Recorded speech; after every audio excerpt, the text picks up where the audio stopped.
শুনতে পাচ্ছেন কিনা?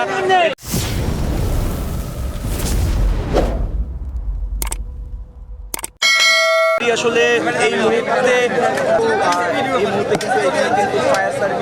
যিনি রয়েছেন তিনি একটি হোটেলের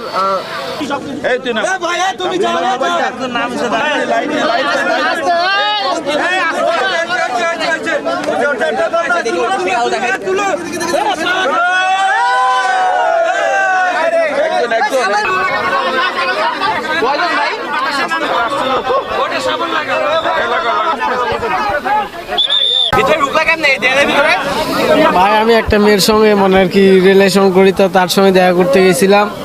তো কিছু ছেলে আসে আমাকে মানা করছে, মানে ওই জায়গায় যাইতে মানা করছে। তা এখন আমি মেয়েটা আলছে, মেয়েটার সঙ্গে দেখা করছি। আসার সঙ্গে মনে করে যে ছেলেরা আমাকে আটকাই দিয়েছে, দিয়ে বলে যে আমরা বললাম মেয়েটার সঙ্গে দেখা করতে মানা করলাম, তারপর তুই কেন গেলি?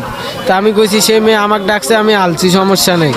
কারণ আমার কাছে টাকা ছিল 700 টাকা, মানে বেতন তুলছি লাকি হোটেল থেকে 1300 টাকা, কিছু টাকা খরচ করছি আর 700 টাকা ছিল, 700 টাকা গাই নিয়েছে। এখন আমি একটা খারাপ কথা কইছি, এই জন্য আমাকে ব্রিজের তলে ঢুকাইছে।